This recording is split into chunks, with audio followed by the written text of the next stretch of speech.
আমার সোনার বাংলা, আমি তোমায় ভালোবাসি।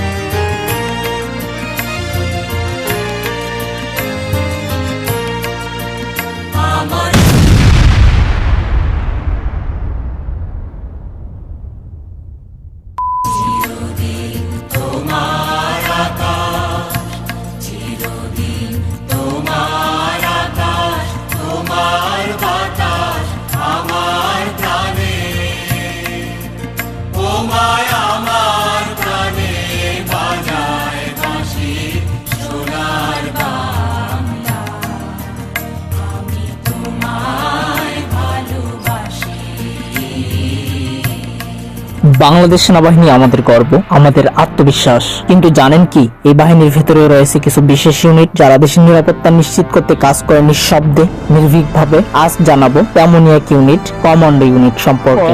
মেজর মোহাম্মদ আবিদ হাসানের নেতৃত্বে দৃপ্ত ও তেজস্বী ভঙ্গিতে এগিয়ে আসছে 2 প্যারা কমান্ডো ব্যাটালিয়নের চৌকস কমান্ডোগণের সমন্বয়ে গঠিত বাংলাদেশের একমাত্র কাউন্টার টেররিজম কন্টিনজেন্ট।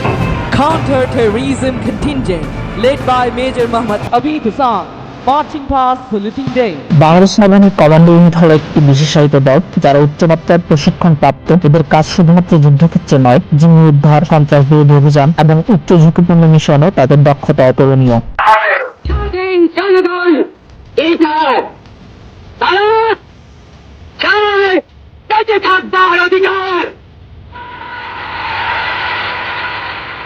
যে অধিকার আল্লাহ এই দেশের জনগণকে দিয়েছে, এই অধিকার কেউই কেড়ে নিতে পারবে না। 1971 সালে মুক্তিযুদ্ধের অভিজ্ঞতা থেকে প্রাপ্ত শিক্ষা অনুযায়ী সেনাবাহিনীতে বিশেষায়িত কমান্ডো ট্রেনিং শুরু হয়। 1990 দশকে এই ইউনিট আরো আধুনিক রূপ নেয়। বর্তমানে কমান্ডো সদস্যের প্রশিক্ষণ দেওয়া হয় দেশে ও বিদেশে, যেমন তুরস্ক, চীন বা যুক্তরাষ্ট্রে। কমান্ডোদের প্রশিক্ষণ শুরু হয় মানসিক ও শারীরিক পরীক্ষা দিয়ে। তাদের শেখানো হয় বেঁচে থাকার কৌশল, গেরিলা যুদ্ধ, sky diving, parachute, night operation, sniper shooting এবং আরো অনেক কিছু। বাংলাদেশ সেনাবাহিনীর কমান্ডো ইউনিট অনেক গুরুত্বপূর্ণ মিশনে সফলভাবে অংশ নিয়েছে, যেমন গুলশান হোলি আর্টিজান জিম্মি উদ্ধার অভিযান। বিশ্বের কাছে এটি প্রমাণ করে যে আমাদের বাহিনী আন্তর্জাতিক মানের।